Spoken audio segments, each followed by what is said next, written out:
Aku menatap suamiku yang histeris. Pesan sombongnya soal 10 miliar berbalik jadi bumerang. Dia pingsan di depan teller bank, memegang buku tabungan kosong. Inilah akhir dari suami serakah mental pengemis yang kuhadapi.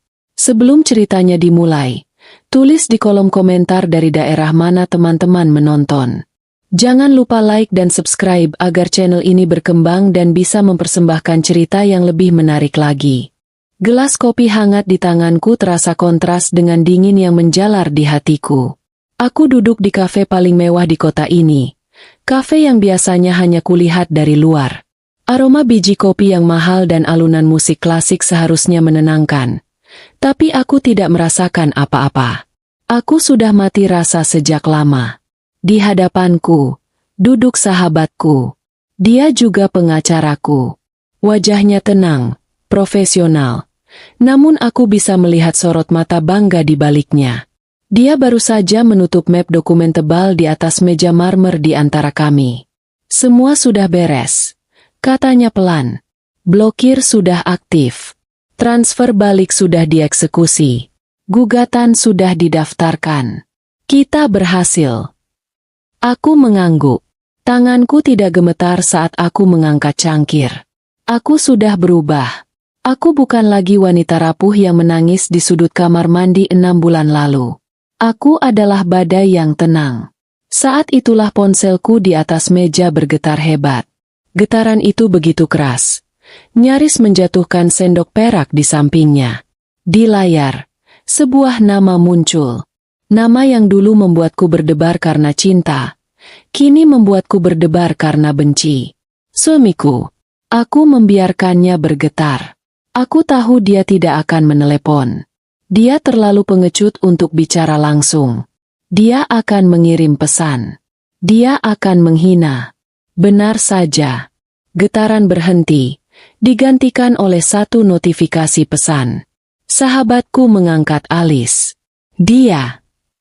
Aku mengangguk. Napasku tertahan sejenak. Inilah saatnya. Momen di mana dia mengira dia menang.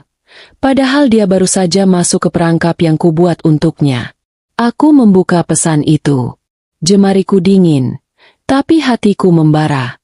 Layar itu bersinar terang, menampilkan kata-kata yang penuh kesombongan dan kebusukan. Uang warisan 10 miliar sudah aman di rekening baruku. Kau kusisakan 1 juta buat beli tisu dengan 3 emoji tertawa jahat, wajah dengan air mata bahagia, wajah dengan air mata bahagia, wajah dengan air mata bahagia. Aku membaca pesan itu berulang kali. 10 miliar. Rekening baruku. 1 juta. Beli tisu. 3 emoji tertawa. Dia benar-benar menganggapku sampah. Dia pikir aku begitu bodoh, begitu buta, begitu menyedihkan. Dia pikir aku akan menangis meraung-raung di lantai, memohon padanya, hancur karena sisa 1 juta di rekeningku. Ironis. Aku tidak menangis. Aku justru ingin tertawa. Tawa yang lebih jahat dari 3 emojinya. Kuperlihatkan layar ponsel itu pada sahabatku. Dia membacanya. Awalnya matanya membulat. Lalu bibirnya menyunggingkan senyum dingin. Manusia paling serakah yang pernah kutemui, desisnya. Dia benar-benar mengira dia berhasil. Dia selalu meremehkanku, kataku. Suaraku terdengar asing di telingaku sendiri. Datar dan tanpa emosi. Dia pikir aku hanya istri rumahan yang tidak tahu apa-apa selain memasak dan mengurus rumah. Dia lupa. Aku putri dari siapa? Ayahku, sebelum wafat, pernah berkata, "Kamu terlalu baik. Dunia ini akan memakanmu hidup-hidup. Tapi ingat, di dalam dirimu ada darahku. Kamu lebih kuat dari yang kamu kira. Jangan biarkan siapapun menginjakmu." Dulu aku tidak mengerti. Sekarang aku mengerti. Dia tidak tahu kita ada di sini. Lanjutku, memandangi orang-orang kaya lain yang berlalu lalang di kafe. Dia tidak tahu kita baru saja menandatangani surat perintah. Dia tidak tahu apa-apa, sahut sahabatku. Dia melirik jam tangan mewahnya. Tepat waktu. Sesuai perkiraanku, Dia pasti langsung mengecek rekening barunya begitu jam operasional bank dibuka. Dia mengirim pesan itu dari bank. Aku yakin. Tentu saja, kataku. Dia ingin aku tahu bahwa aku sudah kalah. Aku teringat percakapan terakhir kami tadi pagi, sebelum dia berangkat. Dia berdandan begitu rapi. Memakai setelan jas termahalnya. Yang ironisnya, kubelikan menggunakan uangku. Aku ada meeting penting hari ini, sayang. Katanya, nadanya dibuat-buat manis. Doakan berhasil. Ya, ini untuk masa depan kita. Masa depan kita. Kebohongan yang selalu dia ucapkan. Saat itu aku hanya mengangguk, tersenyum palsu. Semoga berhasil. Dia mencium keningku. Ciuman yang terasa seperti es. Dia tidak tahu bahwa aku tahu meeting penting itu adalah dengan teller bank untuk mengonfirmasi transfer 10 miliar uang warisan ayahku.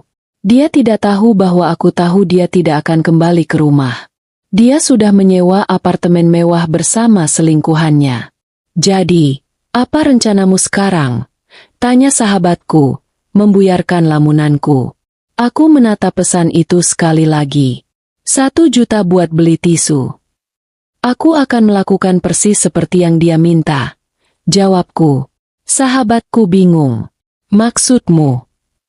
Aku akan ke bank, kataku. Tapi bukan untuk menangis. Aku akan ke sana untuk menonton pertunjukan. Aku ingin melihat wajahnya saat dia sadar bahwa rekening barunya, yang dia banggakan itu, sudah kosong. Itu ide bagus. Senyum sahabatku mengembang. Tapi kita harus bergerak cepat. Dia pasti akan panik dalam 30 menit. Potongku. 15 menit. Koreksinya. Sistem bank sudah memproses penarikan kembali dana darurat atas namamu. Dia mungkin sedang berjalan ke teller sekarang, mengira dirinya raja. Ponselku bergetar lagi. Kali ini telepon. Dari suamiku. Aku menatap layar itu. Dia pasti heran kenapa aku tidak membalas. Kenapa aku tidak menangis memohon. Jangan diangkat. Saran sahabatku. Tentu saja tidak. Aku menekan tombol silent pada ponselku. Aku tidak ingin merusak kejutannya. Aku berdiri, merapikan blus sutra yang kukenakan. Hari ini aku berpakaian bukan untuk suamiku. Aku berpakaian untuk pemakamannya. Pemakaman harga dirinya. Ayo, kataku pada sahabatku. Kita tidak boleh terlambat. Kita mau kemana? Ke bank. Ulangku. Aku sudah siapkan 1 juta uang tunai. Aku akan memberikannya langsung padanya. Dia akan butuh banyak tisu. Kami berjalan keluar dari kafe mewah itu. Udara pagi terasa segar. Untuk pertama kalinya dalam 6 bulan, aku merasa bisa bernapas lega. Pesan hinaan itu, yang seharusnya menghancurkanku, justru menjadi penegasan. Penegasan bahwa aku telah mengambil keputusan yang tepat. Di dalam taksi menuju bank, aku teringat malam ketika dia pikir aku sudah tidur. Dia berbicara di telepon di balkon. Suaranya pelan tapi penuh kemenangan. Sabar, sayang. Sebentar lagi, wanita bodoh itu sudah tanda tangan. Begitu uangnya cair, aku akan tinggalkan dia. Kita akan hidup bahagia. 10 miliar, kita bisa keliling dunia. Wanita bodoh itu. Aku memejamkan mata sejenak, mengumpulkan semua sisa sakit hati, mengubahnya menjadi bahan bakar. Kamu siap? Tanya sahabatku, melihatku mengepalkan tangan. Aku membuka mata. Dingin. Nang. Kiap. Aku lahir untuk ini. Taksi melaju, membawaku menuju babak akhir dari sandiwara busuk suamiku. Dia mengirimiku 3 emoji tertawa. Aku akan memberinya tawa terakhir yang sesungguhnya. Tawa kehancuran. Semua ini tidak terjadi dalam 1 malam. Racun itu disuntikan perlahan-lahan, hari demi hari. Sejak hari ayahku menghembuskan napas terakhirnya. 6 bulan lalu, duniaku runtuh. Ayahku, Satu-satunya orang tua yang kumiliki, pilar kekuatanku, wafat setelah berjuang melawan penyakitnya. Aku hancur. Aku duduk di sudut ruangan rumah duka, memeluk lututku, tidak tahu bagaimana harus melangkah. Suamiku, pria yang seharusnya menjadi sandaranku, duduk di sampingku. Dia memelukku, tapi pelukannya terasa hampa. Aku di sini, sayang. Semua akan baik-baik saja, bisiknya. Aku ingin percaya padanya. Saat itu, aku sangat ingin percaya pada seseorang. Seminggu kemudian, pengacara ayahku memanggilku. Wasiat dibacakan. Ayahku mewariskan seluruh bisnisnya pada sepupuku yang memang sudah lama mengelolanya, dan dia meninggalkanku, putri satu-satunya, uang tunai. 10 miliar rupiah. Jumlah yang begitu besar hingga membuatku mual. Aku tidak pernah meminta uang sebanyak itu. Aku hanya ingin ayahku kembali. Malam itu, suamiku menatapku dengan cara yang berbeda. Ada binar aneh di matanya yang belum pernah kulihat sebelumnya. Binar keserakahan. Hubungan kami sebenarnya sudah lama dingin. Bertahun-tahun. Dia sering pulang malam, selalu dengan alasan lembur atau proyek besar. Dia menjadi mudah marah, sering menyalahkanku atas segala hal. Keuangan kami pas-pasan. Meski dia selalu membanggakan posisinya sebagai manajer di perusahaan ternama. Aku curiga ada wanita lain. Tapi aku terlalu lelah untuk bertengkar. Aku terlalu fokus merawat ayahku yang sakit-sakitan. Kini, dengan warisan 10 miliar itu, perilakunya berubah 180 derajat. Sayang, katanya suatu malam, membawakanku teh hangat. Hal yang tidak pernah dia lakukan selama 5 tahun pernikahan kami.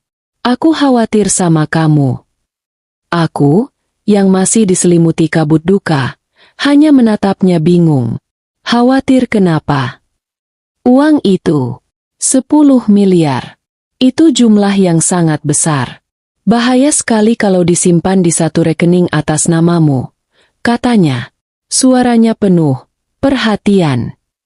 Lalu aku harus bagaimana? Tanyaku bodoh.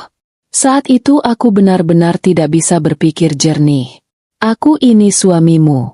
Tugasku melindungimu dan aset kita. Katanya lagi.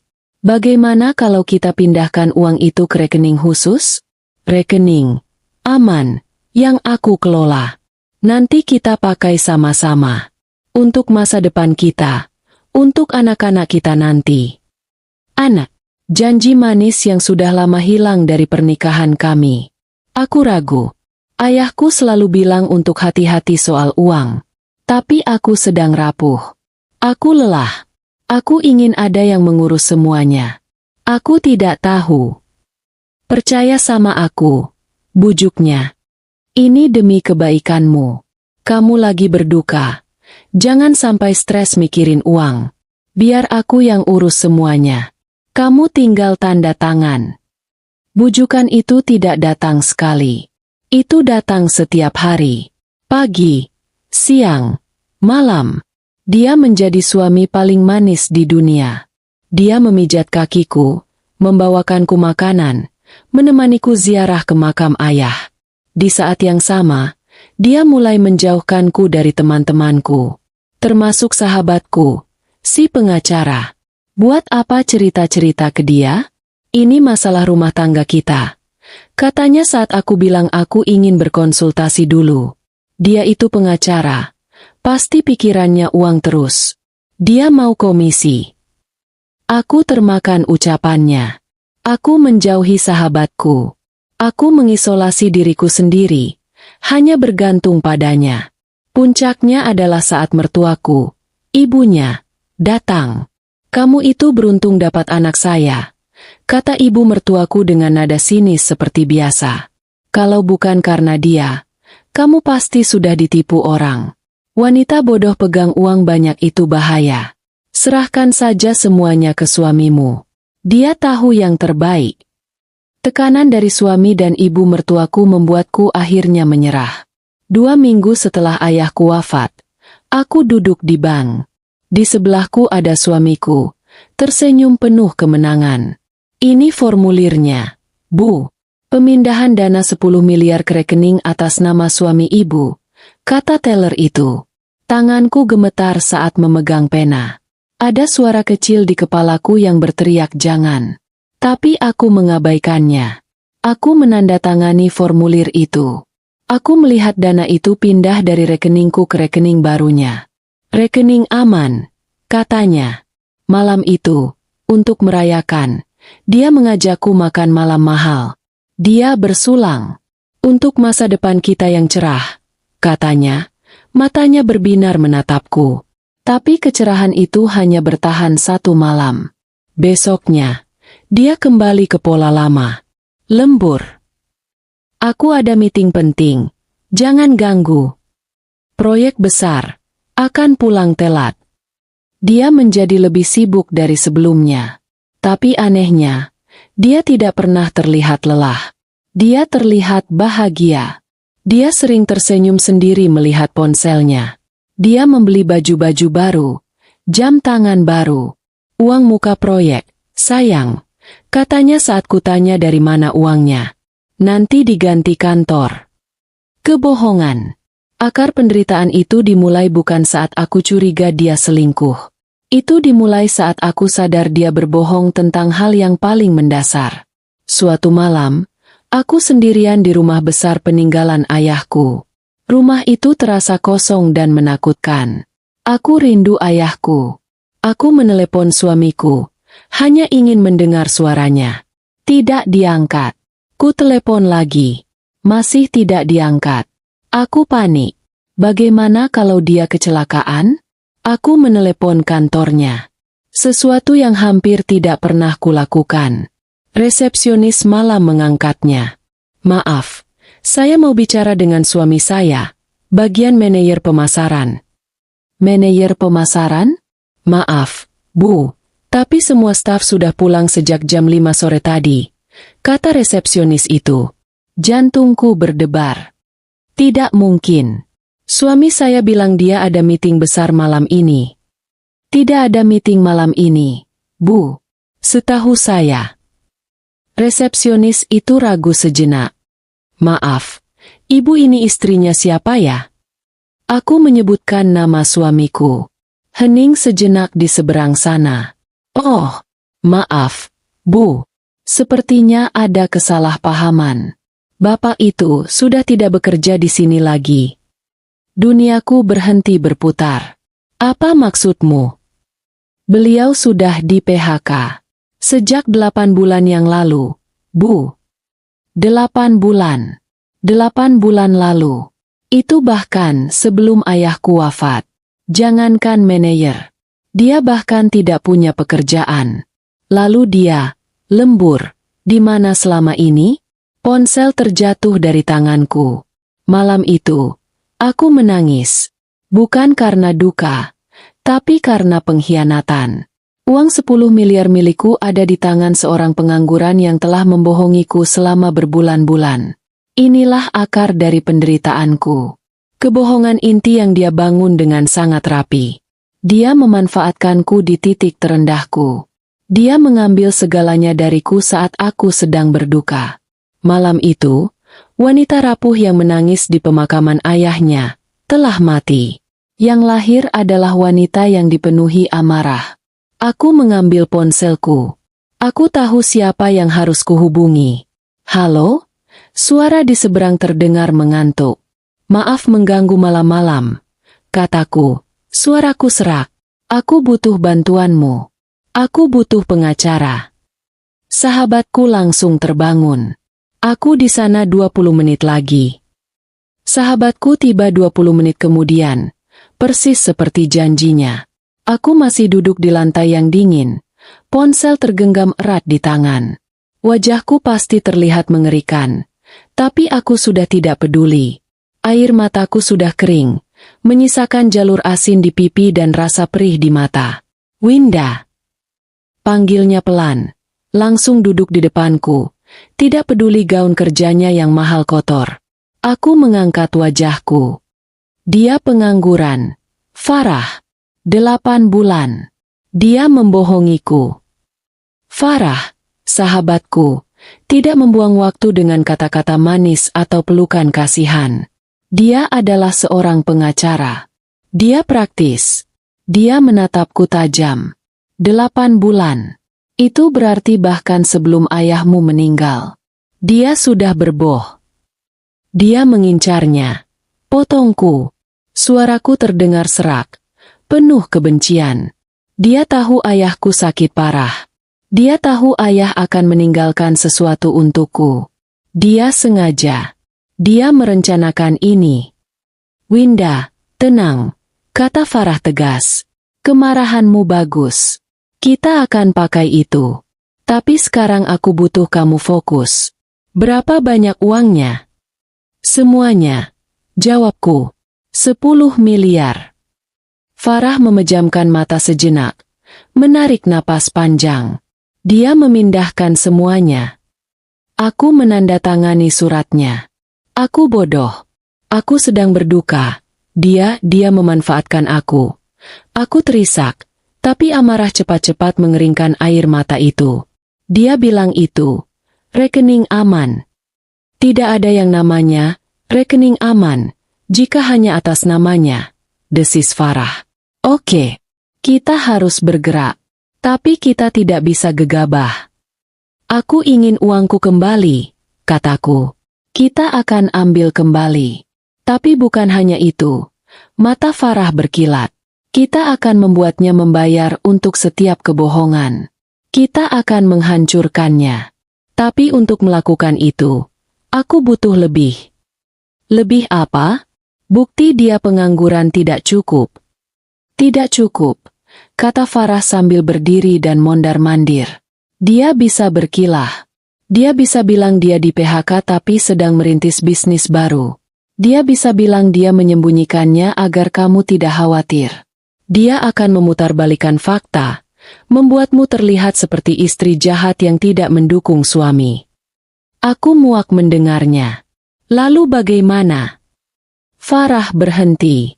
Jika seorang pria berbohong soal pekerjaan selama 8 bulan, dia pasti berbohong soal hal lain. Kemana dia? Pergi kerja. Setiap pagi? Dia pasti punya kehidupan lain. Winda. Jantungku terasa seperti diremas. Maksudmu wanita lain? Itu kemungkinan besar, kata Farah blak-blakan. Dan jika dia punya wanita lain, dia butuh uang. Jika dia tidak punya pekerjaan, tapi punya selingkuhan, dari mana dia dapat uang? Pertanyaan itu menggantung di udara. Aku tidak punya uang lagi. Farah, semua tabunganku sudah kugunakan untuk biaya rumah sakit ayah. Aku tahu, potongnya. Aku yang bayar detektifnya. Anggap ini pinjaman. Kamu akan bayar aku kembali saat kita menang. Aku tertegun. Detektif. Kita butuh bukti kuat. Sesuatu yang tidak bisa dia bantah. Sesuatu yang memalukan, kata Farah. Aku kenal orang terbaik di bidang ini. Sekarang, ceritakan semua kebiasaannya. Jam berapa dia berangkat kerja? Kapan dia pulang? Nomor mobilnya, semuanya. Malam itu, aku menceritakan semuanya. Seminggu kemudian, aku bertemu Farah di kantornya. Dia meletakkan sebuah amplop coklat tebal di atas meja. Kamu yakin mau lihat ini? Tanyanya. Aku mengangguk. Aku harus. Aku membuka amplop itu. Isinya belasan foto. Foto suamiku. Foto dia sedang tertawa di restoran mahal. Di seberangnya, duduk seorang wanita muda, cantik, pakaiannya terbuka dan bermerek. Wanita yang jauh lebih muda dariku. Foto berikutnya. Mereka berjalan di lobi apartemen mewah, bergandengan tangan. Foto berikutnya. Mereka berciuman di depan pintu unit apartemen. Tanganku mulai gemetar. Jadi, ini, lemburnya. Ini, proyek besarnya. Wanita ini. Siapa dia? Tanyaku, suaraku datar. Namanya Bella, jawab Farah, membaca dari laporan detektif. mantan model, tidak bekerja, tinggal di apartemen mewah yang coba tebak disewa atas nama suamimu. Dia menyewa apartemen untuk selingkuhannya pakai uangku. Lebih buruk, kata Farah. Dia menyewanya bahkan sebelum warisanmu cair. Dia membayarnya pakai. Farah membalik halaman laporan. Kartu kredit. Ini adalah senjata pertama kami. Perselingkuhan yang busuk. Tapi ini belum selesai.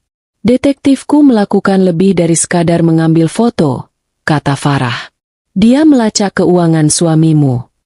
Disinilah aku menemukan senjata utamaku. Laporan itu menyatakan, alasan suamiku di PHK 8 bulan lalu bukan karena pengurangan karyawan. Dia di PHK karena penggelapan dana. Dia menggelapkan uang kantor. Bisikku, nyaris tak percaya. Ya, kata Farah. Perusahaan tidak menuntutnya secara pidana karena kasihan pada keluarga. Dengan syarat dia harus mengembalikan semua uangnya. Totalnya 300 juta rupiah. Dia diberi waktu 1 tahun untuk melunasi. Aku terdiam. Jadi, dia di PHK, punya utang ke kantor lama 300 juta, dan punya selingkuhan yang harus dibiayai. Tapi dari mana dia dapat uang selama 8 bulan ini? Tanyaku. Ini bagian terbaiknya, kata Farah. Dia masuk daftar hitam ban karena kasus penggelapan itu. Dia tidak bisa mengajukan pinjaman ke bank manapun. Lalu, Farah menunjuk 1 baris di laporan keuangan. Pinjol, pinjaman online. Bukan hanya 1, tapi 15 aplikasi pinjol berbeda. Dia gali lubang tutup lubang setiap hari. Dia menggunakan uang pinjol berbunga tinggi untuk membayar cicilan apartemen Bella, untuk makan malam mewah, untuk membeli jam tangan baru agar terlihat sukses di depanku. Total utang pinjolnya saat ini, kata Farah, sudah mencapai 500 juta rupiah. Dan itu terus berbunga setiap hari. Aku akhirnya mengerti. Aku melihat gambaran besarnya. Suamiku adalah seorang penipu. Dia pengangguran dengan utang 300 juta ke kantor lama dan 500 juta ke pinjol. Dia putus asa. Warisan 10 miliar ayahku bukan hanya bonus untuknya. Itu adalah satu-satunya jalan keluarnya. Dia tidak mengincarnya untuk foya-foya. Dia mengincarnya untuk menyelamatkan hidupnya yang sudah hancur. Dia membutuhkannya untuk menutupi semua kebohongannya. Dia mental pengemis. Desisku. Dia mengemis padaku, berakting jadi suami yang baik, padahal dia sudah busuk sampai ke akar. Tepat, kata Farah.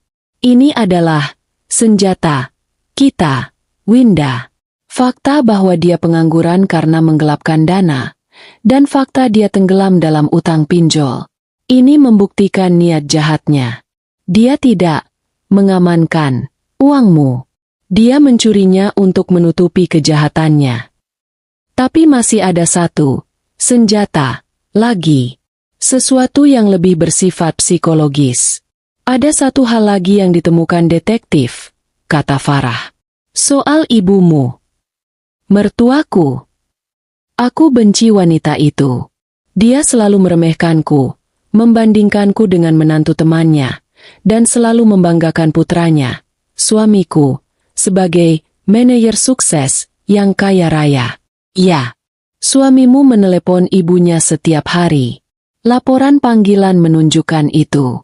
Dia sangat patuh. Sepertinya dia mati-matian mencari validasi ibunya. Aku teringat sesuatu. Setiap kali mertuaku datang, suamiku akan bersikap seolah dia adalah pria paling sukses di dunia. Dia akan memberiku kode untuk menyajikan minuman terbaik, menceritakan proyek-proyek palsunya. Aku tersenyum. Senyum dingin pertama yang kurasakan di wajahku. Dia takut pada ibunya, kataku. Dia lebih takut ibunya tahu dia gagal, daripada aku tahu dia selingkuh. Bingo, kata Farah. Mertuamu adalah kelemahan fatalnya. Dia rela melakukan apa saja agar ibunya tetap memandangnya sebagai putra emas yang sukses. Aku menutup amplop berisi foto-foto perselingkuhan itu.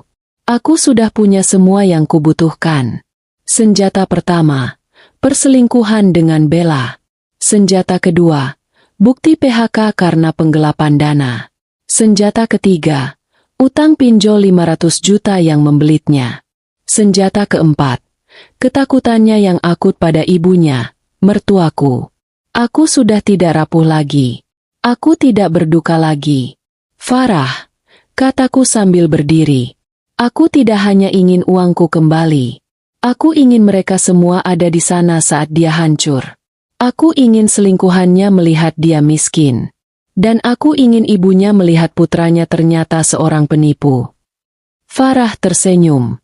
Kalau begitu, kita harus berhenti bertahan. Kita mulai merencanakan serangan. Masih dalam flashback, aku berhenti menjadi korban pasif hari itu.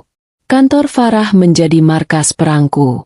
Selama 3 bulan berikutnya, kami tidak hanya mengumpulkan senjata, kami mengasah setiap bilahnya. Aku kembali ke rumah. Ini adalah bagian tersulit. Aku harus hidup dengan monster itu. Aku harus berpura-pura menjadi istri bodoh, lugu, dan penurut yang masih berduka. Setiap pagi, aku masih membuatkannya kopi. Hati-hati di jalan, sayang, kataku dengan senyum palsu. Padahal aku tahu dia akan pergi ke apartemen Bella. Iya, meeting hari ini padat sekali, jawabnya, sambil merapikan dasi yang kubelikan. Setiap malam, dia pulang dengan aroma parfum wanita lain yang samar. Lembur lagi? Tanyaku, berpura-pura cemas. Proyek besar, sebentar lagi selesai. Sabar ya, katanya. Lalu langsung mandi untuk menghilangkan jejak. Aku harus menahan rasa mual setiap kali dia menyentuhku. Aku harus menahan keinginan untuk menusuk punggungnya dengan garpu saat kami makan malam. Aku berakting. Aku memainkan peran istri yang sempurna, sementara di belakangnya, aku merencanakan kehancurannya. Selama 3 bulan itu, Farah bekerja di jalur hukum. Pertama, kita bekukan uangnya, kata Farah di suatu pertemuan rahasia kami. Tapi kita tidak bisa melakukannya terang-terangan. Kalau kita bekukan sekarang, dia akan curiga padamu. Lalu bagaimana? Tanyaku. Kita gunakan buktinya. Jelas Farah. Aku, sebagai pengacaramu, akan menghadap bank. Aku akan tunjukkan surat PHK karena penggelapan dana itu. Aku akan tunjukkan slip utang pinjolnya. Aku akan bilang, klien saya, Winda, menandatangani surat transfer ini dalam keadaan berduka, di bawah pengaruh suaminya yang ternyata seorang penipu ulung yang sedang dikejar utang. Apakah bank akan percaya? Bank harus percaya. Mereka tidak mau terlibat dalam kasus penipuan dan pencucian uang. UU Perbankan melindungi nasabah. Aku akan mengajukan pengaduan resmi atas namamu, bahwa kamu curiga dana warisanmu akan disalahgunakan untuk membayar utang ilegal. Ini disebut undue influence atau paksaan terselubung, jelas Farah. Dan benar saja. Farah mengurusnya diam-diam. Bank setuju untuk melakukan investigasi internal. Mereka melihat bukti-bukti yang kami sodorkan. Mereka setuju bahwa ada indikasi kuat penipuan. Jadi, uangnya aman? Tanyaku lega. Aman. Bank sudah memindahkan 10 miliar itu dari rekening suamimu ke rekening penampung, escrow, khusus atas namamu, yang tidak bisa dia sentuh, kata Farah. Tapi ini bagian jeniusnya. Kita minta bank untuk tidak mengubah tampilan di internet bankingnya. Aku bingung. Maksudnya? Suamimu, Farah tersenyum licik, masih bisa login ke rekening barunya dan melihat saldo 10 miliar. Dia bisa melihat angka digitalnya. Tapi dia tidak bisa menariknya. Sistem akan menolaknya di detik terakhir. Tapi dia belum tahu itu. Dia pikir dia kaya. Dia akan terus berbohong padaku. Biarkan dia merasa menang. Kita tunggu dia melakukan langkah bodoh, kata Farah. Kami tidak perlu menunggu lama.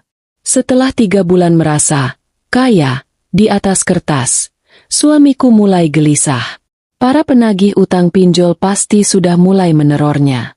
Dia butuh uang itu cair. Dia mulai memberiku petunjuk. Sayang, kayaknya proyekku sudah mau selesai. Mungkin minggu depan kita bisa mulai renovasi rumah, katanya. Itu kode bahwa dia akan segera mencairkan uangnya. Bagus dong, kataku datar. Saat itulah kami menyusun rencana final. Pukulan terakhir. Kita harus melakukannya di tempat umum, kataku. Aku ingin ada saksi. Bang, kata Farah langsung. Tempat di mana dia pikir dia akan menang. Kita akan ubah panggung kemenangannya jadi panggung kehancurannya. Rencananya dibagi menjadi 3 tahap serangan, dan aku harus menjadi sutradaranya. Tahap 1, mengumpulkan para penonton. Aku butuh 2 penonton utama, ibu mertuaku dan Bella, si selingkuhan. Bagaimana cara membawa mereka ke sana? Tanyaku. Gunakan kelemahan mereka, kata Farah. Keserakahan. Malam itu, aku menelepon ibu mertuaku. Aku berpura-pura menangis. Ibu Hicks, aku bingung. Ada apa lagi kamu ini? Bentaknya seperti biasa. Rangga. Dia bilang besok pagi jam 10 mau ajak aku ke bank. Katanya uang warisanku sudah aman dan dia mau syukuran. Aku tidak mengerti. Bu, syukuran apa? Aku bisa mendengar napasnya yang tiba-tiba jadi cepat. Jam 10? Bank mana? Aku menyebutkan nama bank dan cabangnya. Kamu ini bodoh sekali. Tentu saja syukuran. Itu uang banyak. Ya sudah, besok ibu ke sana. Ibu mau pastikan anak ibu tidak kamu bodohi, katanya, lalu menutup telepon. Umpan pertama berhasil. Ibu mertuaku, yang takut tidak kebagian jatah, pasti akan datang. Tahap 2. Umpan untuk si pelakor. Untuk Bella, aku tidak bisa menelepon. Aku membeli ponsel baru dan nomor sekali pakai. Aku mengetik pesan, berdasarkan informasi dari detektif yang tahu betapa mata duitannya wanita itu. Aku mengirim pesan ke nomor Bella. Rangga mau cairkan 10 miliar di bank XXX cabang Y besok jam 10. Dia bilang mau pakai uang itu untuk kabur sama istrinya dan meninggalkan kamu. Kalau kamu mau bagianmu, datang dan tagih janjinya. Aku mengirimnya tanpa nama. Pesan itu akan memicu paranoia dan keserakahannya. Dia tidak akan membiarkan 10 miliar lolos begitu saja. Tahap 3. Properti pertunjukan. Semua sudah siap. Kataku pada Farah sehari sebelum hari H. Bagus. Aku sudah bicara dengan kepala cabang bank. Dia sudah tahu rencananya. Dia akan menugaskan teller terbaik mereka, Dika, untuk melayani suamimu. Semuanya akan terekam CCTV, kata Farah. Aku membuka tasku. Aku mengeluarkan sebungkus tisu baru. Ini untuk apa? Tanya Farah. Dia bilang aku bisa beli tisu, kataku. Lalu aku mengeluarkan segepok uang tunai. Aku sudah mengambilnya dari tabungan rahasiaku yang lain. Dan ini, kataku, uang 1 juta. Farah menatapku. Wajahnya yang biasanya keras, kini terlihat sedikit iba. Kamu yakin, Win? Aku mengangguk. Wajah suamiku yang sombong terlintas di benakku. Wajah mertuaku yang sinis. Wajah selingkuhannya yang tertawa di foto. Aku tidak pernah seyakin ini seumur hidupku. Flashback selesai. Pikiranku kembali ke masa kini. Aku ada di dalam taksi bersama Farah. Kami melaju menembus kemacetan pagi. Ponselku masih bergetar hebat di dalam tas. Suamiku pasti sedang panik karena aku tidak membalas pesannya. Dia tidak tahu aku sedang dalam perjalanan menemuinya. Taksi berhenti tepat di seberang bank. Dari kaca jendela yang gelap, aku bisa melihat semuanya. Aku melihat mobil suamiku terparkir gagah di depan lobi. Aku melihat ibu mertuaku, dengan baju pesta paling norak, sudah berdiri di dekat pintu masuk, tampak celingukan. Dan aku melihat seorang wanita muda dengan gaun merah ketat dan kacamata hitam besar turun dari taksi lain. Belah, semua aktor sudah ada di panggung. Mereka semua datang, bisikku pada Farah. Farah tersenyum. Tentu saja. Orang serakah selalu tepat waktu. Ayo, kataku, merapikan blusku. Saatnya pertunjukan dimulai. Kami keluar dari taksi, berjalan tenang menyeberang jalan, menuju bank tempat suamiku akan menghadapi penghakiman terbesarnya. Aku dan Farah tidak masuk terburu-buru. Kami berdiri sejenak di pintu kaca bank yang berat, membiarkan hawa dingin pendingin ruangan menerpa wajah kami. Aku menatap pemandangan di dalam. Lobi bank itu luas, lantainya marmer mengilap, dan suasananya sibuk namun senyap. Beberapa nasabah mengantre, yang lain duduk di sofa bludru. Semua terlihat normal. Lalu, aku melihatnya. Suamiku. Dia tidak sedang mengantre. Tentu saja tidak. Dia pikir dia adalah raja. Dia berdiri di dekat area priority banking, mengetuk-ngetukkan jari di jam tangan baru yang kubelikan dari uangku. Dia terlihat sangat gagah dengan setelan jasnya. Rambutnya disisir rapi ke belakang. Dia tampak persis seperti manajer sukses yang selalu dibanggakan ibunya. Wajahnya memancarkan kesombongan dan ketidaksabaran. Dia melirik ke arah pintu masuk, jelas sedang menunggu sesuatu. Mungkin menunggu balasan pesanku yang tak kunjung tiba. Farah menyentuh lenganku pelan. Aktor pertama masuk, bisiknya. Tepat saat itu, pintu kaca di samping kami terbuka. Ibu mertuaku, Ibu Ratna, masuk dengan tergesa-gesa. Dia memakai baju brokat berwarna emas paling mencolok yang pernah kulihat, lengkap dengan sanggul dan perhiasan berlebihan. Dia tampak seperti mau pergi ke pesta pernikahan, bukan ke bank. Matanya liar mencari-cari. Rangga, panggilnya. Suaranya yang melengking memecah kesenyapan bank. Beberapa kepala menoleh. Suamiku berbalik. Wajah sombongnya langsung berubah jadi kesal. Ini tidak ada dalam rencananya. Ibu? Desisnya. Berjalan cepat menghampiri ibunya. Kenapa ibu di sini? Kan sudah kubilang, tunggu di rumah. Menunggu apa? Semprot Ibu Ratna. Tidak peduli tatapan orang. Ini 10 miliar. Rangga. Uang banyak. Ibu harus pastikan semuanya aman. Ibu harus lihat sendiri. SSST. Ibu, jangan keras-keras. Suamiku panik. Dia mencengkeram lengan ibunya. Mencoba menariknya ke sudut. Orang-orang bisa dengar. Ini urusan pribadi. Pribadi bagaimana? Ibu ini ibumu. Masa depanmu itu jaminan masa tuaku. Tentu saja ini urusan ibu. Aku dan Farah hanya dia menonton dari dekat pintu. Kami belum perlu bergerak. Dan kemudian, aktor kedua tiba. Pintu kaca kembali terbuka. Kali ini, yang masuk adalah Bella. Dia persis seperti di foto. Tinggi, langsing, dengan gaun merah ketat yang memeluk tubuhnya. Kacamata hitam besar bertengger di hidungnya, dan aroma parfumnya yang menusuk langsung tercium bahkan dari jarak 5 meter. Dia berjalan masuk dengan langkah angkuh. Sepatu hak tingginya berketuk nyaring di lantai marmer. Dia melihat suamiku. Dia melihat suamiku sedang mencengkeram lengan wanita tua yang berpakaian norak. Pesan anonimku bekerja sempurna. Wajah Bella mengeras. Dia pasti mengira Ibu Ratna adalah aku, atau lebih buruk, saingan lain. Dia berjalan lurus ke arah mereka. Rangga. Panggilnya dengan suara manja yang dibuat-buat, tapi penuh ancaman. Suamiku membeku. Dia melepaskan lengan ibunya seolah tersengat listrik. Dia menoleh ke Bella. Wajahnya pucat pasi. Ini adalah skenario terburuknya. Dua dunianya. Dunia palsu yang dia tunjukkan pada ibunya, dan dunia busuk yang dia jalani bersama selingkuhannya, bertabrakan di lobi bank yang ramai. Sayang, kata Bella, kini berdiri tepat di depan mereka. Dia dengan sengaja mengabaikan Ibu Ratna.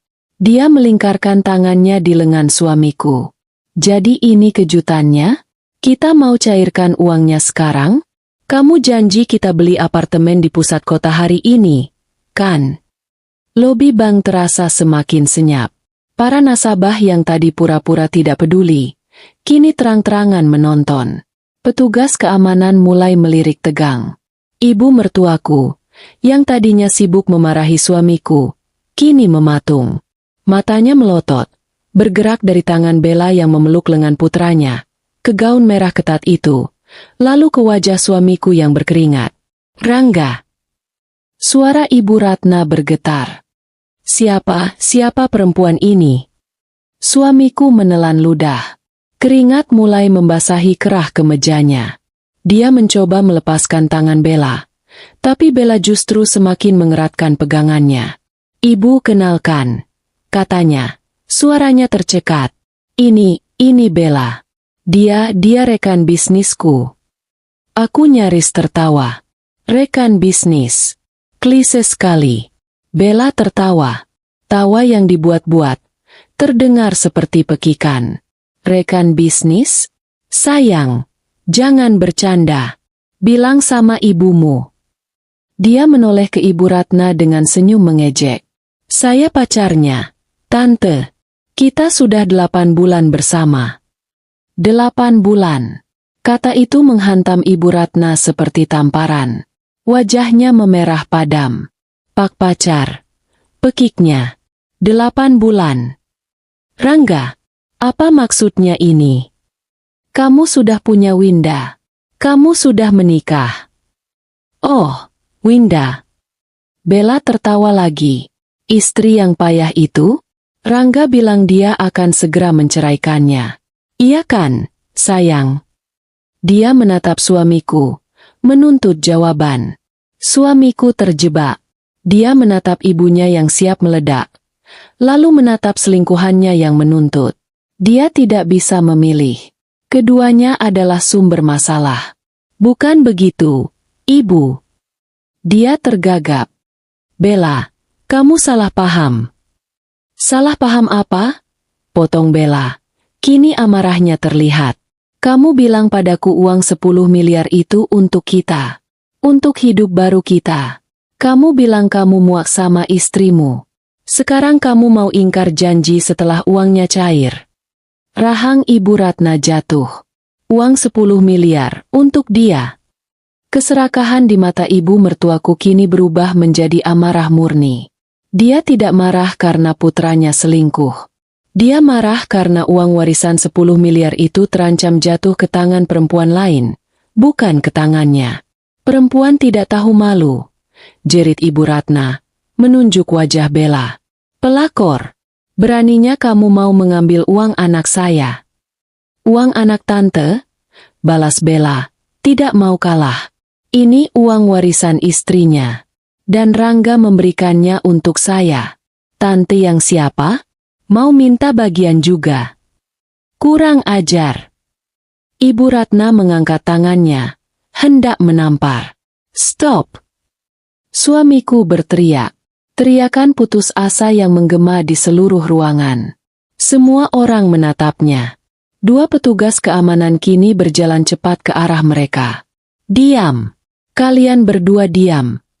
Wajahnya merah padam, urat lehernya menonjol. Dia malu. Dia sangat malu. Aku bisa melihat kehancuran mental itu dimulai. Pria ini, yang harga dirinya dibangun di atas kebohongan bahwa dia adalah putra emas dan manajer sukses, kini terekspos di depan umum. Dia terekspos di depan ibunya sebagai penipu dan peselingkuh. Dia terekspos di depan selingkuhannya sebagai anak ibu yang penakut. Ini semua salah paham. Teriaknya pada petugas keamanan yang mendekat. Ini ibuku dan temanku. Kami hanya bicara. Tunggu kalian di sini. Bentaknya pada Ibu Ratna dan Bella. Jangan buat keributan lagi. Aku urus uangnya dulu. Setelah uangnya ada di tanganku, aku akan selesaikan ini. Itu dia. Pelariannya. Dia masih percaya pada satu dewa, uang. Dia pikir 10 miliar di rekeningnya adalah jawaban untuk semua masalah ini. Dia pikir dia bisa membungkam Bella dengan uang, dan menenangkan ibunya dengan uang. Betapa bodohnya dia. Dia mendorong tubuh ibunya dan Bella menjauh darinya. Dia merapikan jasnya yang kusut dengan gerakan kasar. Dia menatap berkeliling, melihat semua orang menonton. Dengan sisa harga diri yang dia miliki, dia berjalan cepat, nyaris berlari, ke arah meja teller. Dia tidak melihatku. Dia tidak melihat Farah. Dia hanya melihat satu tujuan, teller bank. Ibu Ratna dan Bella ditinggalkan begitu saja di tengah lobi. Mereka saling menatap dengan penuh kebencian. "Lihat apa yang kamu lakukan, perempuan murahan," desis Ibu Ratna. "Tante yang harusnya sadar. Anak tante itu penipu," balas Bella. Tapi mereka tidak melanjutkan pertengkaran. Keduanya kini sama-sama cemas. Mereka berdua mengikuti arah pandang suamiku. Mereka berdua menatap ke meja teller. Mereka berdua, karena alasan yang berbeda, sama-sama menunggu nasib dari uang 10 miliar itu. Aku menatap Farah. Kekacauan berhasil diciptakan, bisikku. Farah mengangguk. Wajahnya serius. Bagus. Mentalnya sudah hancur. Sekarang, saatnya kita hancurkan realitasnya. Kami mulai berjalan pelan, mengambil rute memutar, menuju meja teller tempat suamiku akan menemui ajalnya. Suamiku tidak mengantre. Dia menerobos barisan, mendorong seorang ibu muda yang sedang menggendong anak. "Minggir! Saya nasabah prioritas. Ini darurat," teriaknya, membuat ibu itu terkejut dan hampir jatuh. Dia tiba di depan meja teller bertuliskan, "Dika." Itu adalah teller yang sudah kami atur. Dika adalah teller senior. Wajahnya tenang dan profesional, tapi aku bisa melihat ketegangan di matanya. Dia tahu apa yang akan terjadi. "Pakai mata Anda," bentak seorang bapak-bapak di antrean. Suamiku mengabaikannya. Dia menggebrak meja marmer teller. "Nama saya Rangga," katanya. Suaranya terengah-engah karena panik dan malu. "Saya mau cetak buku tabungan saya. Dan saya mau tarik semua dana saya. 10 miliar rupiah. Sekarang juga." Dika, si teller, tidak terkejut. Dia mengangkat wajahnya dengan tenang. "Selamat pagi, Pak Rangga. Bisa saya lihat kartu identitas dan kartu debitnya?" Suamiku merogoh sakunya dengan kasar, melemparkan KTP dan kartu debit baru yang dia buat untuk rekening. "Aman, itu. Cepat. Saya tidak punya waktu." Di belakangnya, Ibu Ratna dan Bella kini berdiri mengawasi, sekitar 5 meter jauhnya. Seperti dua burung bangkai yang menunggu mangsa. Dika mengambil kartu itu. Dia mulai mengetik di komputernya. Pelan. Setiap ketukan di keyboard terdengar seperti dentuman di lobi yang hening. "Bagaimana?" desak suamiku. "Sudah terlihat? 10 miliar. Kan? Cepat cairkan." Dika terus mengetik. Dia mengerutkan kening. Dia melihat ke layar, lalu ke suamiku, lalu ke layar lagi. "Ini adalah akting yang bagus." "Ada apa?" tanya suamiku. Nadanya mulai cemas. "Kenapa lama sekali?" Dika mengangkat wajahnya. Wajahnya dibuat sepucat mungkin.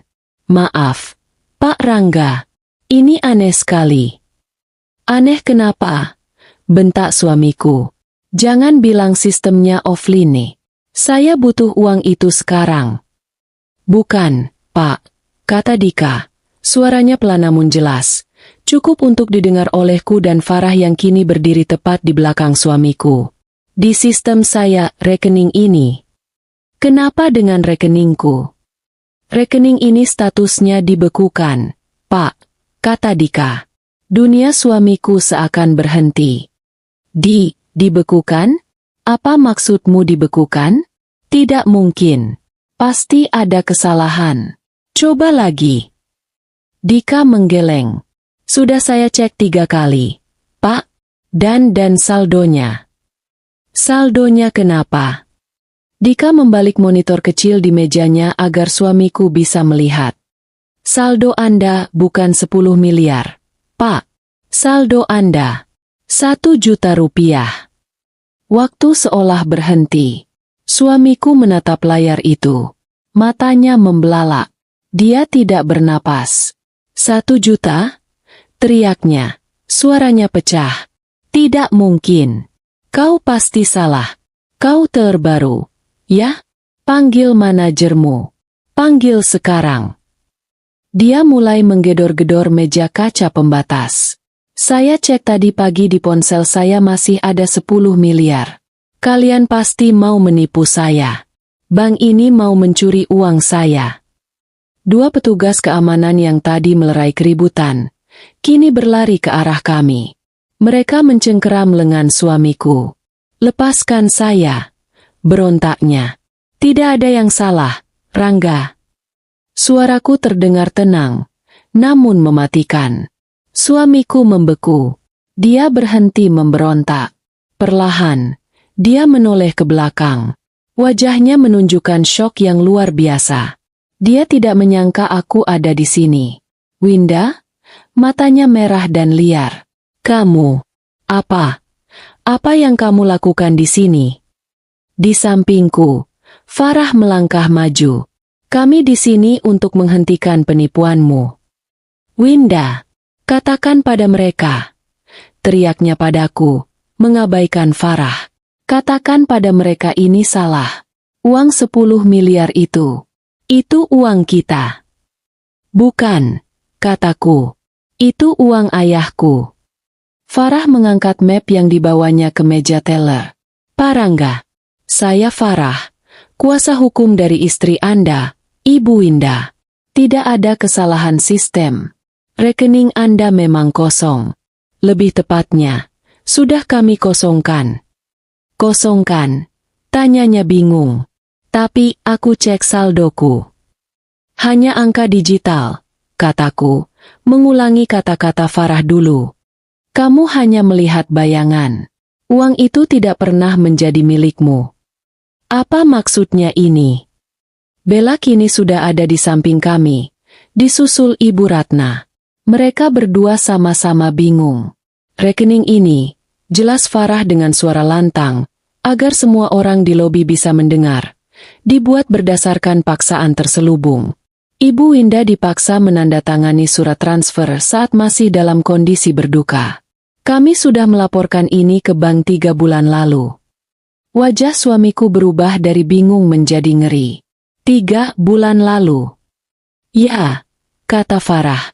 Bank setuju membatalkan transfer itu dan memindahkan kembali seluruh 10 miliar itu ke rekening aman atas nama Ibu Winda. Anda dibiarkan melihat saldo palsu di aplikasi Anda, sementara kami mengumpulkan bukti kejahatan Anda. Kejahatan? Aku tidak melakukan kejahatan. Oh, ya, kataku. Aku menoleh ke Bella, yang menatapku dengan tatapan bingung dan benci. Kamu masih mau apartemen darinya? Tanyaku pada Bella. Kasihan sekali. Pria yang kamu banggakan ini tidak punya 10 miliar. Dia bahkan tidak punya pekerjaan. Aku mengeluarkan selembar kertas dari tasku. Dokumen pertama. Ini, kataku, melemparkannya ke meja teller. Surat PHK suamiku. Dia dipecat 8 bulan lalu. Bukan resign. Dipecat. Alasannya, penggelapan dana kantor. Bella tersentak mundur. Matanya membelalak ngeri. Ibu Ratna terhuyung. Dia memegang dadanya. Tidak mungkin. Rangga, ini bohong. Kan, nak? Bilang ini bohong. Kamu manajer sukses. Dia pengangguran, Bu. Kataku pada mertuaku. Nada suaraku dingin. Tanpa ampun. Manajer sukses yang ibu banggakan di setiap arisan itu adalah seorang penipu. Aku menoleh lagi ke Bella, yang terlihat ingin kabur. Tunggu, masih ada lagi. Kamu pikir dia membiayaimu pakai apa selama 8 bulan ini? Pakai cinta. Aku mengeluarkan tumpukan dokumen kedua. Rincian tagihan pinjaman online. Aku melemparkannya ke atas surat PHK. Ini. Dia punya utang 500 juta rupiah di 15 aplikasi pinjol ilegal. Suaraku meninggi. Dia pakai uang pinjol berbunga tinggi untuk menyewa apartemenmu. Untuk membelikanmu tas palsu. Untuk menutupi uang kantor yang dia gelapkan. Seluruh lobi bank kini sunyi senyap. Hanya terdengar suara napas Ibu Ratna yang terengah-engah. Bella menatap tumpukan tagihan itu. Lalu menatap suamiku dengan jijik. Jadi, kamu miskin? Suamiku tidak menjawab. Dia gemetar hebat. Dia menatap surat PHK. Dia menatap tagihan pinjol. Dia menatap wajah syok ibunya. Dia menatap wajah jijik selingkuhannya. Dan terakhir, dia menatapku. Kebencian di matanya begitu murni. Kamu. Desisnya. Kamu merencanakan ini semua. Dasar ular. Kamu yang memulainya. Jawabku tenang. Aku hanya mengakhirinya. Aku teringat sesuatu. Pesannya tadi pagi. Aku membuka tasku. Aku mengeluarkan sebungkus tisu. Lalu aku mengeluarkan segepok uang tunai. 1 juta rupiah. Aku meletakkan uang tunai itu di meja teller. Tepat di sebelah buku tabungannya yang baru dicetak Dika. Cetakan yang jelas menunjukkan saldo 1 juta rupiah. Ah, tapi aku salah, kataku, menatap matanya. Aku tidak mengosongkan rekeningmu. Aku sisakan 1 juta. Aku mendorong uang tunai itu ke arahnya. Sesuai pesanmu tadi pagi. 1 juta. Lalu, aku meletakkan sebungkus tisu itu di atas uang 1 juta. Buat beli tisu. Kamu akan sangat membutuhkannya. Suamiku menatap uang 1 juta yang kulempar ke meja. Lalu dia menatap sebungkus tisu di atasnya. Keheningan di lobi bank terasa pekat, berat, seolah semua orang ikut menahan napas. Matanya yang tadi penuh amarah, kini berkedut. Dia melihat buku tabungannya yang baru dicetak. Saldo 1 juta rupiah. Dia melihat uang tunai 1 juta rupiah di sampingnya. Dia melihat tisu itu. Pesan paginya. Ejekan sombongnya. 3 emoji tertawa jahat. Semuanya kembali menghantamnya. Kukira dia akan menangis. Kukira dia akan memohon. Aku salah. Dia tertawa. Tawa itu bukan tawa geli. Itu tawa serak yang menakutkan. Tawa orang yang sudah kehilangan akal. Hahaha. Hahaha.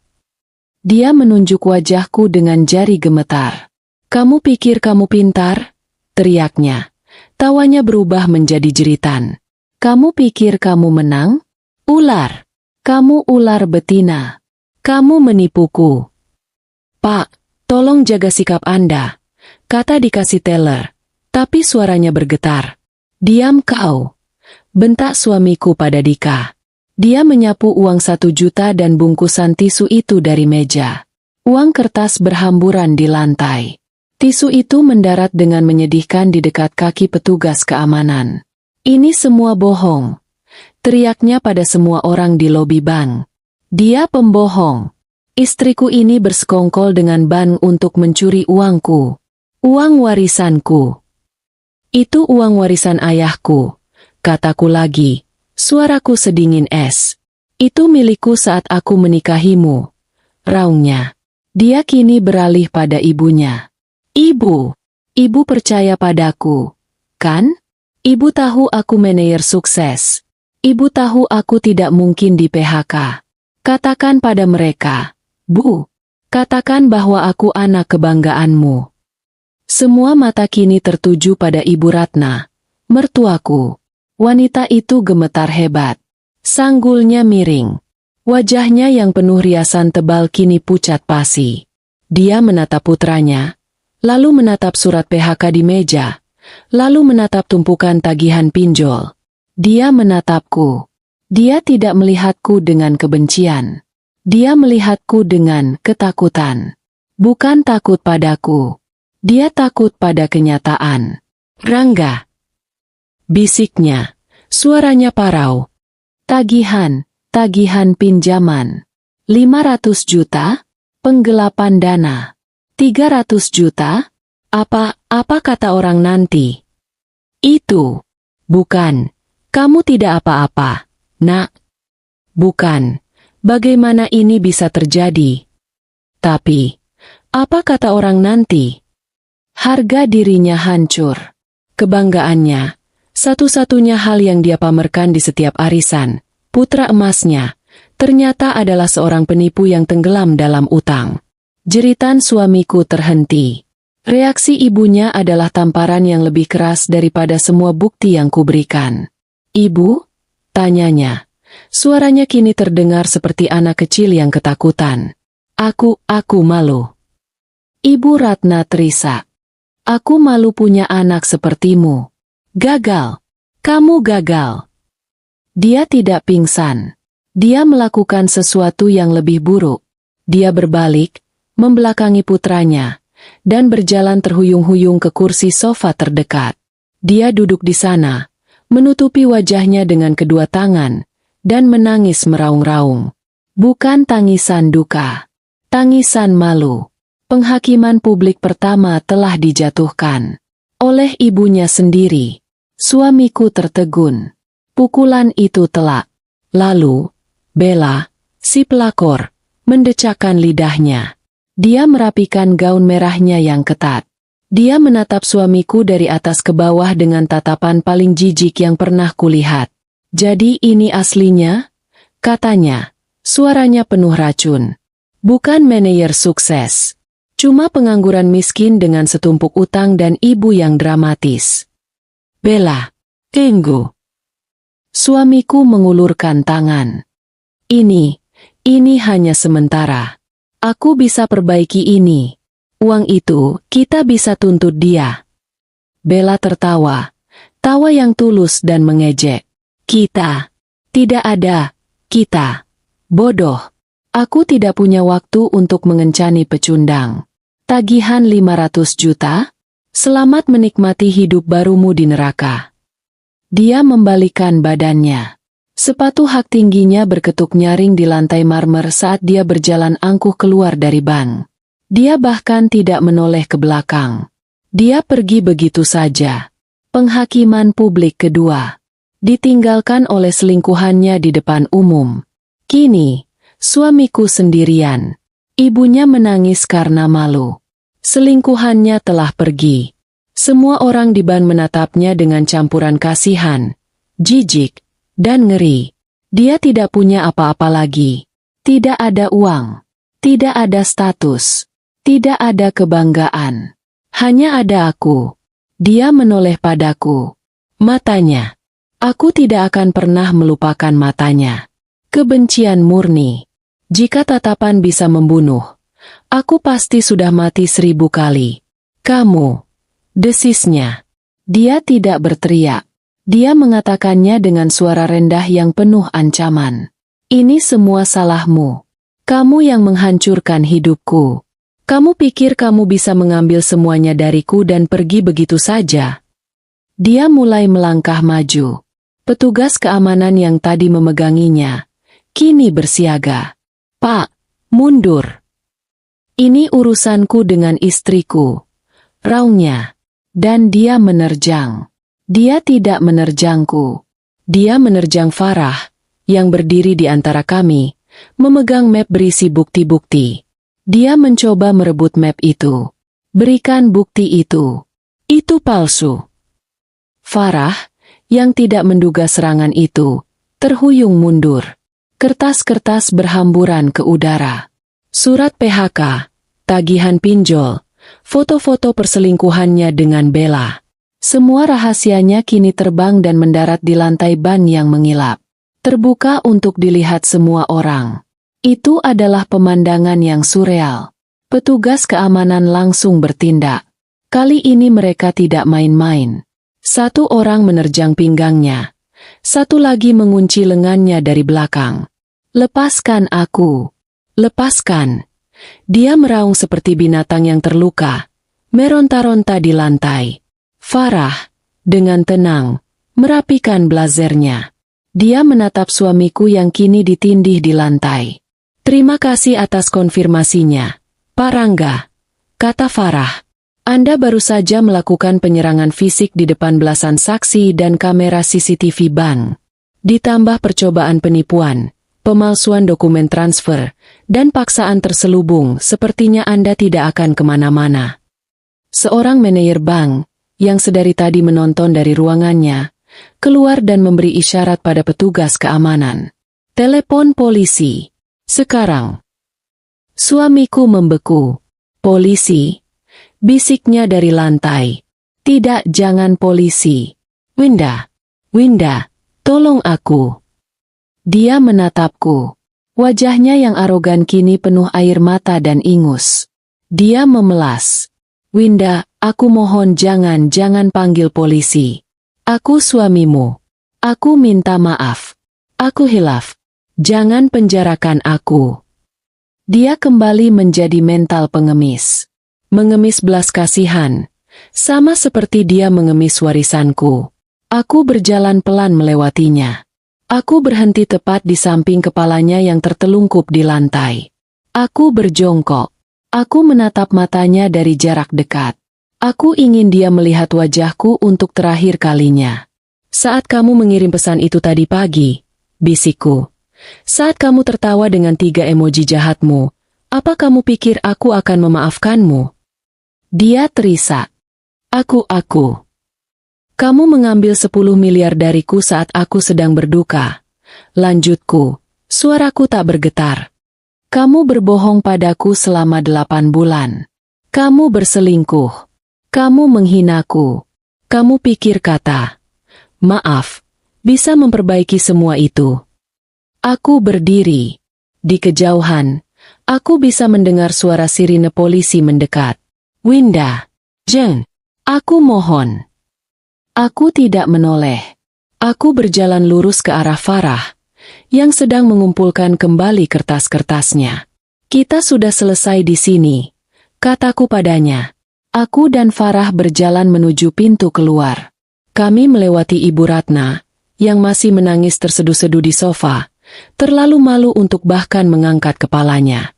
Kami melewati para nasabah yang menatap kami dengan takjub.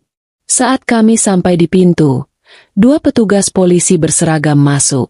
Mereka langsung menuju ke tempat suamiku ditahan oleh petugas keamanan. Aku mendengar suara borgol diklik. Aku mendengar dia berteriak memanggil namaku. "Winda, jangan tinggalkan aku seperti ini. Winda." Aku berhenti sejenak di pintu kaca. Aku menoleh ke belakang, menatap pemandangan itu untuk terakhir kalinya. Suamiku, si manajer sukses, digelandang keluar dengan tangan terborgol, menangis, disaksikan ibunya yang hancur dan puluhan orang asing. Aku menatap matanya yang putus asa. "Suami serakah," kataku pelan, "hanya untuk diriku sendiri. Mental pengemis." Lalu, aku mendorong pintu itu hingga terbuka. Cahaya matahari pagi menerpaku. Rasanya hangat. Aku melangkah keluar, menuju kebebasanku. 1 tahun kemudian, udara terasa sejuk pagi ini. Aku berdiri di atas panggung kecil yang didekorasi sederhana namun elegan. Di depanku, duduk puluhan anak muda dengan mata berbinar. Di sampingku, sebuah spanduk besar terbentang. Peresmian beasiswa Yayasan Damar Anggara. Nama mendiang ayahku. Aku menggenggam mikrofon. Aku bukan lagi wanita rapuh yang gemetar menandatangani surat transfer. Aku juga bukan wanita dingin yang melempar tisu di bank. Ayah saya pernah berkata, aku memulai pidatoku, suaraku tenang dan jelas, bahwa kekayaan terbesar bukanlah tumpukan uang, tapi kesempatan. Kesempatan untuk belajar, kesempatan untuk tumbuh, dan kesempatan untuk menjadi lebih baik. Aku melihat Farah, sahabatku, duduk di barisan depan. Dia tersenyum bangga. Dia bukan hanya pengacaraku lagi, dia adalah direktur hukum di yayasanku. Hari ini, lanjutku, kita tidak hanya meresmikan sebuah yayasan, kita meresmikan ratusan kesempatan baru. Uang warisan ayah saya tidak hilang. Uang itu berubah wujud menjadi masa depan kalian. Tepuk tangan membahana. Setelah acara, seorang gadis muda menghampiriku. Dia memelukku erat. Terima kasih, Bu Indah. Tanpa ibu, saya tidak akan bisa kuliah kedokteran. Aku membalas pelukannya. Inilah kekayaanku yang sesungguhnya. Inilah 10 miliar itu. Kehidupanku berubah total. Aku menjual rumah peninggalan ayahku yang penuh kenangan buruk itu. Aku menggunakan sebagian dana warisan untuk mendirikan yayasan ini, dan sebagian lagi untuk berinvestasi di properti, sesuatu yang selalu ayahku ajarkan. Aku kini tinggal di sebuah villa kecil yang tenang di pinggir kota, dengan taman luas yang kurawat sendiri. Aku hidup damai. Aku sukses dengan caraku sendiri. Lalu, bagaimana dengan mereka? Karma tidak pernah salah alamat. Suamiku, Rangga, mendapatkannya lebih dulu. Sidangnya menjadi berita kecil di koran lokal. Mantan manajer tipu istri, gunakan uang warisan untuk bayar utang pinjol dan selingkuhan. Semua bukti memberatkannya. Rekaman CCTV ban yang menunjukkan dia menyerang Farah. Kesaksian teller. Surat PHK karena penggelapan dana. Dan tentu saja, tumpukan utang pinjolnya. Ibunya tidak datang ke sidang. Bella tidak pernah muncul. Dia divonis 3 tahun penjara atas percobaan penipuan berat dan pemalsuan dokumen. 3 tahun. Waktu yang cukup lama untuk merenungkan keserakahannya di dalam sel yang sempit. Lalu, Bella, aku tidak pernah melihatnya lagi. Tapi Farah, lewat jaringannya, pernah mendengar kabar angin. Reputasinya sebagai simpanan, manajer sukses, hancur di hari itu. Dia terekspos sebagai pelakor mata duitan. Dia kabarnya pindah ke kota lain, mencoba mencari mangsa baru. Tapi dia tidak lagi muda, dan reputasi buruk menyebar lebih cepat dari api. Terakhir ku dengar, dia bekerja sebagai pemandu lagu di sebuah karaoke kelas bawah. Jauh dari apartemen mewah dan tas bermerek yang dulu dia banggakan. Dan terakhir, Ibu Ratna. Mertuaku. Dia yang paling menyedihkan. Setelah putranya dipenjara, para penagih utang pinjol, yang totalnya 500 juta, datang menerornya. Mereka tidak peduli Rangga di penjara. Mereka menagih ahli warisnya, ibunya. Rumah yang selalu dia banggakan, tempat dia mengadakan arisan dan memamerkan kesuksesan putranya, akhirnya harus dijual. Uang hasil penjualan rumah itu habis seluruhnya untuk membayar utang pinjol Rangga, ditambah bunga-bunganya yang mencekik. Dia jatuh sakit, bukan hanya fisik, tapi mentalnya terguncang. Dia malu, dia hancur. Aku pernah melihatnya sekali. Beberapa bulan lalu, aku sedang dalam perjalanan pulang dari meninjau lokasi properti. Mobilku berhenti di lampu merah. Di seberang jalan, aku melihat seorang wanita tua, kurus, dengan pakaian kusam, sedang berjalan kaki sendirian di trotoar yang berdebu. Dia menenteng tas belanjaan dari pasar. Itu dia, Ibu Ratna. Dia terlihat 10 tahun lebih tua. Wajahnya yang dulu sinis kini kuyu dan kosong. Dia tidak lagi memakai perhiasan